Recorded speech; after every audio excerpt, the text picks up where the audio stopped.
Oh, you think that just because I've been playing Pokopia, that means I haven't been trying to get Gruffus back, huh? Unbelievable. Hi, I'm Mortimer. Welcome to Puppet Tabletop, and today we're going to be taking a look at Lands of Galzyr. No, I'm not going to tell you how many hours I've logged. It's irrelevant.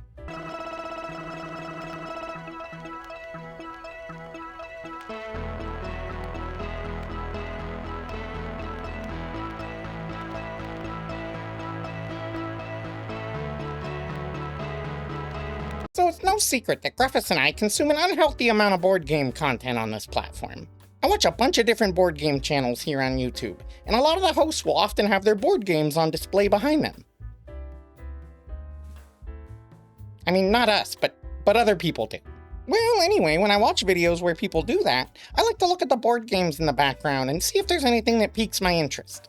One game that I always see on display in the background on a bunch of the channels that I watch is this one, Lands of Galzyr. So when I had the opportunity to get a copy for myself, I said yes to the dress and I dove right in. Now, it's important to note that this was sent to us by the publisher. Anytime we end up getting a game from a publisher on this channel, it's gotta meet 3 criteria for us to accept it. It's gotta be a game that we actually want to play, they've gotta be cool with us saying whatever the heck we want about the game, and the game has to be commercially available. Gruffus and I don't really engage with crowdfunding since it's rarely beneficial to the consumer anymore. And if I'm being honest, it's a little disheartening to get excited about a game, only to find out that that game's not going to be coming out for another year or so. So yeah, you'll never see us cover a Kickstarter game on this channel. Anyways, with that out of the way, let's go ahead and proceed. In Lands of Galzyr, 1 to 4 players will take on the role of an adventurer. They'll be making their way around the land, completing quests, interacting with townsfolk, and stopping conspiracies, both grand and small. Now, you may actually recognize the box art here, and also the art on some of the components during this review. That's because this game takes place in the same world as Peacemakers, Horrors of War.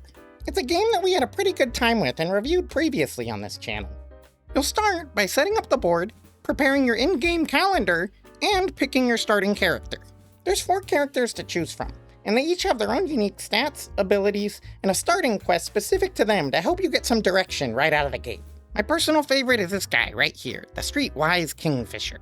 You'll also want to load up the web app that handles all the storytelling portions of the game. Okay, I know some of you just heard the word app and recoiled in horror. Don't get me wrong, I'm with you most of the time on that. In this case though, I'm actually pretty glad there's an app. Once you're all set up, you begin by doing 2 things on your turn. First, move up to 2 spaces on the board. Then, you'll look around your cards in the board and decide which scene you want to resolve. These scenes will be numbers listed on the various game elements in play. Or if you don't want to resolve any of those, you can reveal an event card and resolve a scene on that instead.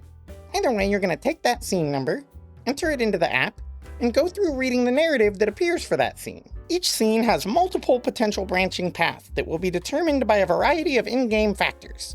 Anything from the in-game day of the week, to traits listed on items and companions you may have gathered during gameplay. All of these things can affect the way that the narrative unfolds as you go through a scene. And each scene is not just a small little blurb of flavor text accompanied by some dice rolling. These scenes feel like their own unique encounter with a typically satisfying arc from the beginning of the scene to the end of it. And the scene resolution accompanied by the rolls prompted during these scenes are the core of the game. For example, maybe you're given a quest in town to retrieve a stolen relic from some bandits. You go to the location needed to resolve the scene, and you're presented with a few options. You can sneak into the camp and try to search for the relic without being noticed. Or you can run in, weapons drawn, and try to fight your way through the bandits. But because you have the Orator trait on one of your cards, you now have a 3rd bonus option presented to you. Perhaps you're so cunning at speaking, you can convince the bandits that the item is cursed, causing them to willingly hand you the relic you're looking for. And each option presented to you when going through the narrative will have a specific skill associated with it that you'll need to roll. Whenever you make a roll, you use the 5 black general dice, which contain 1 side representing each of the skills. You could roll those dice hoping to get multiple communication successes, or you can replace any of them with 1 advanced skill dice per point you have in that skill and in adjacent skills. Advanced skill dice are far more likely to roll some results than others, increasing your chance of success. You then roll your dice and count up the successes. In this case, you count the number of communication icons. You then check and see if any of the cards you have in play allow you to re-roll dice or add to your total. You then select the outcome in the app based on your successes, and continue reading the narrative of the scene. And while this sounds all pretty straightforward, the amount of investment you have in your character succeeding is much more intense than you would expect.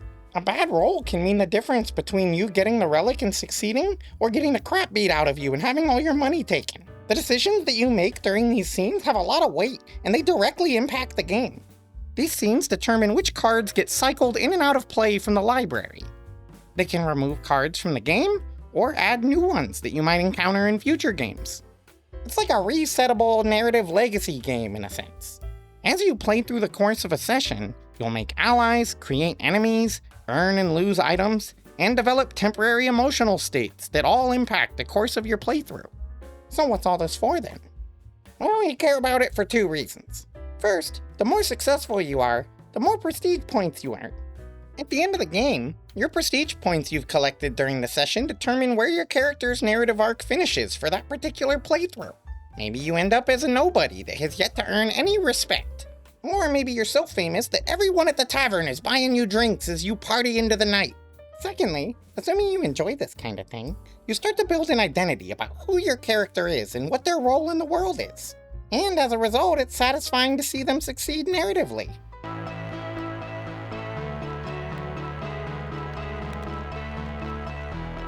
So, what did I like about Lands of Galzyr? Well, quite a bit actually. I'll start off with the writing because holy crap is it good. With narrative board games that include large amounts of reading, it's unfortunately common that the writing is often, well, lacking. Designing a board game and writing engaging dialogue and narration are two completely different skills. And in narrative games, sometimes one of those things is lacking as a result. But in Lands of Galzyr, the writing is clearly of a professional level. The character dialogue is unique and matches the vibe of the speaker. The narration gives you just the right amount of information to visualize the scene, and it does a great job of conveying the stakes of the situation you're in. It doesn't break your immersion at all, and it keeps the narrative and game flowing in a natural pace all at the same time. I should also mention that the world building sprinkled throughout the cards and scenes is also just the right amount. The game does a great job of giving you a sense that the world is lived in and ever-changing, without overwhelming you with info dumps. And this is even carried over to the components. I mean, the board changes based on what month of the year it is in-game. It feels like you're reading a solid adventure novel where you're getting to experience the story, but through your own eyes. And as I briefly touched on, this game's kind of choose-your-own-adventure style that it has does a really good job of making all of your decisions feel like they have weight. Instead of multiple scene choices all having similar outcomes, the options presented to you can permanently alter the game depending on what you choose. Succeeding or failing can add new allies that follow you. They can give you new items, and it can even add new events and quest follow-ups that come down in future playthroughs. And these outcomes are all drastically different depending on what you've selected to do for that scene. Also, the choices in the scenes that you're given complement a pretty broad range of playstyles. Wanna run around and be an a-hole to everybody? They got choices for that. Wanna be inserting yourself into everybody's business like a lawful good paladin? Well, the game's got choices for that. It feels like an old open-world video game from back in the day. You know, when Bethesda actually used to know how to make good video games. The dice rolling mechanics are actually pretty solid as well for being so lightweight. The fact that having adjacent skills means you're more likely to succeed at something helps drive home the feeling that your adventurer is actually somewhat, well, competent. Plus it makes dice resolution simple. And it feels good when you can combo it with items or allies you've picked up along the way. Now for those looking for a deeply strategic crunchy game, you're probably gonna hate the dice system. And that's fine, but I went into this game knowing exactly what to expect. A cozy, narrative adventure with light RPG mechanics, so it fit my expectations perfectly. Also, we gotta talk about the app now. Typically, I hate when a game has an app that's mandatory to facilitate gameplay. In this situation though, it's pretty nice. In other narrative board games, you're usually given a booklet containing all of the narrative parts that you reference. But the nature of them being physical booklets means that there's a limit to how in-depth and branching the narrative can actually be. This can make the narrative seem oversimplified or really disjointed. I'm looking at you, Vantage. In Lands of Galzyr though, thanks to the narrative being handled completely by the app, the scenes can be as long and as branching as the designer wants them to be without concern for how much physical space it'll take up in a booklet. Plus, with the amount of reading that needs to be done in this game, not having to constantly flip through a booklet to get through a scene means that everything runs so much more smoothly. The players can just have the web app pulled up on their phones, their tablets, their laptops, and everyone can have their own device or share, it doesn't really matter. Everybody can just decide what's more comfortable for the group. If you've seen some of our previous videos, you might remember that anthropomorphic animals are pretty hit and miss for me and Gruffus. Well, I'm happy to report that just like in their other game Peacemakers Horrors of War, the theme here actually fits. It's clearly a very well thought out part of the setting, and it directly impacts the mechanics and tone of the game. I think this is a perfect example of a game making great use of the theme. It doesn't feel pasted on at all. Plus, as with their other game Peacemakers, I absolutely love the art here. It's unique, has a beautiful, almost painted look to it, and it grounds the game in the same setting as its sister game. Lastly, I gotta say that the built-in save mechanic between sessions is so easy to use. Now, when I say save, I'm not talking about the app. You can load up the app fresh every single time, it doesn't really matter. But I'm talking about carrying over the board state and the cards between games. For being a relatively lightweight game, there are a lot of moving parts in it, and it could easily have been a nightmare to set up and tear down. Thanks to the built-in save system though, you just gather up the cards that need to be saved and lump them together for next time. There's a little space in the box for them.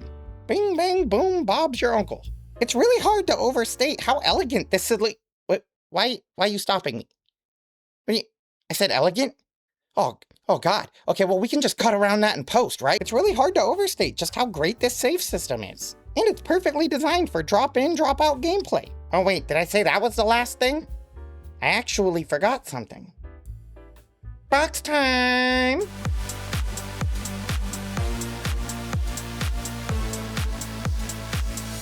Well, if I'm being completely honest here, the box is just kinda alright. I struggled a bit with this one when deciding whether to put it in the good or not so good section of the review. Considering that there's quite a bit of non-card components in the game, it feels like the box is ill-suited to keep those components safe. Especially considering that the sister game Peacemakers had such an amazing game insert. The box is basically just one giant card organizer with foam inserts to keep the cards from falling over. And there's also way more room in the box than you need, making all the card rows feel a bit like overkill. Ultimately though, I decided to keep the box in the good section. Well, because the build quality is just so good. The card rows feel sturdy and keep the cards nice and secure. But the primary reason that I decided to put the box in the good section is because it comes with these handy card dividers. And they're perfect because you're going to be digging through these cards a lot during the game, taking cards out and putting cards back in.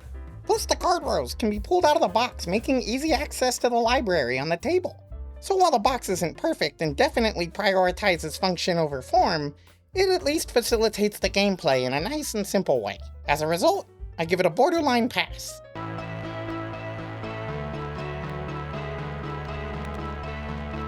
So, what did I not like? Unfortunately, there are a few things that really didn't land for me. The first, and in my opinion the biggest flaw with the game, is that despite the engaging story progression, your character capabilities don't really ever grow.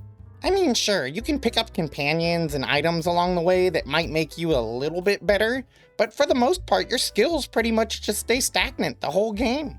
The only change that ever occurs to your skills in the game is when you reach a narrative moment where it lets you take a skill point from one of your skills and move it to a different skill. As a result, all the skill points just kind of move laterally. As far as I can tell, there's no way to increase your skills beyond what they are at the beginning of the game. And it just feels a bit unfortunate, because that means that all of the sense of progress is only coming from the narrative. And while the narratives that are unfolding are absolutely fantastic, I imagine that the lack of skill progression will turn off a lot of people. The second issue worth pointing out is that when you're playing multiplayer, the game feels more like a communal reading exercise than a game. While there are occasional opportunities for players to interact outside of their turn, they're pretty few and far between. As a result, if everyone isn't invested in each other's narratives, then the game can start to feel like you're sitting in on a role-playing game, but you're not actually playing in it.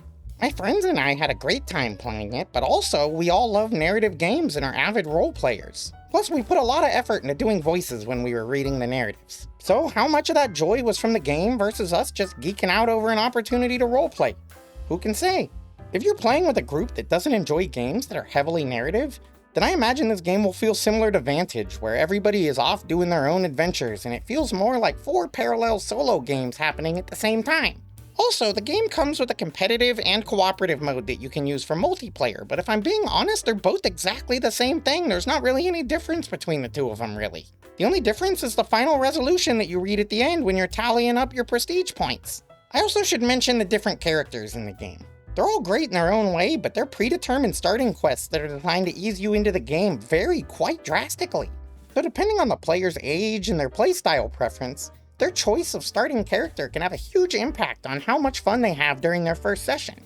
For example, one of my buddies got a character whose starting quest was definitely more child-friendly. He was off talking to old people and treasure hunting.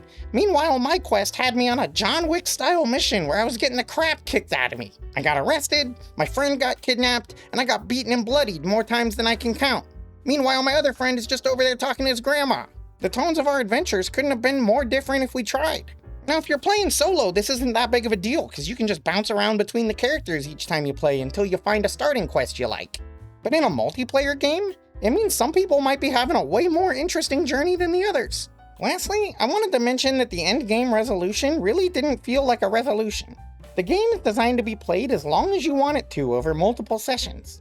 As a result, at the end of a playthrough, you read through the resolution based on the number of prestige points you got. And all these endings are intentionally left open so that the narrative can continue during your next game. That means that unless you had a quest-specific story arc that you completed prior to reaching the game end resolution, you might just end the game without having any kind of catharsis. And I mean, you'll get that catharsis if you continue playing in the next session and then continue the quest that you were on, but still. Anyways, that last one is a small gripe, but I think it's pretty important to know getting into the game. It's beautiful. I've never seen anything so magnificent. Okay, I'm looking up, but like, what am I doing this for? What are you using this footage for? Splorgle Blast! Never let the party die!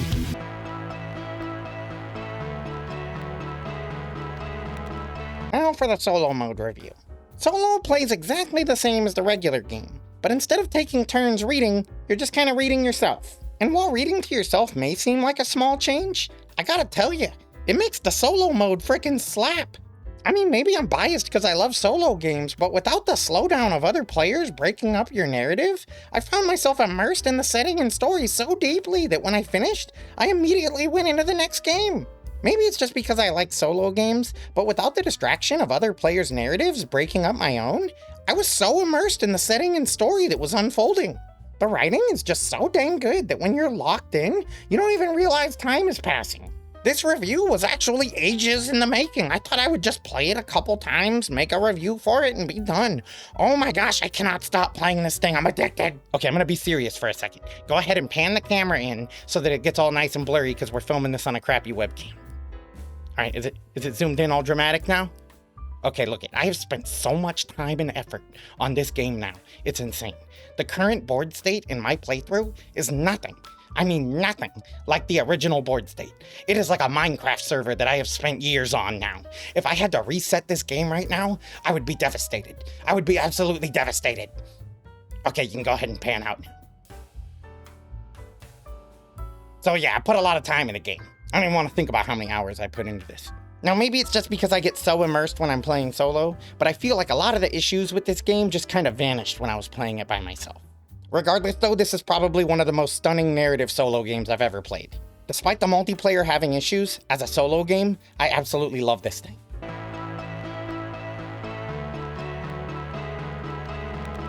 So, that's Lands of Galzyr. It's a simple narrative game with an insane amount of branching choices and light role-playing elements.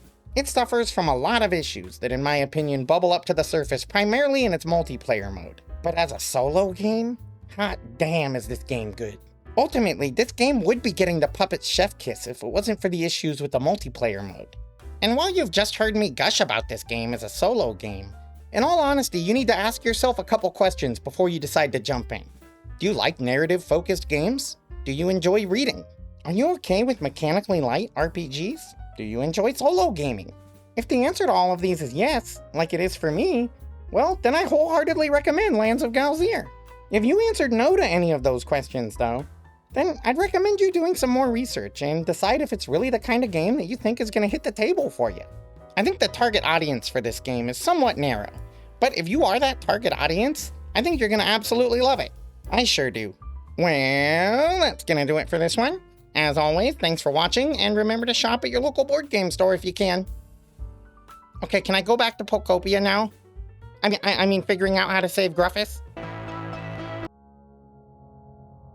Take one down, pass it around, negative 420 beers on the wall.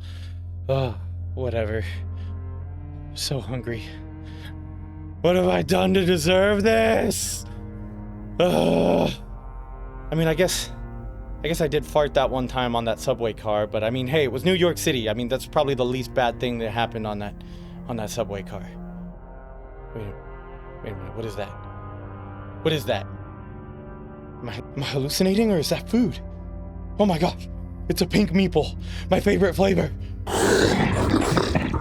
Ah, why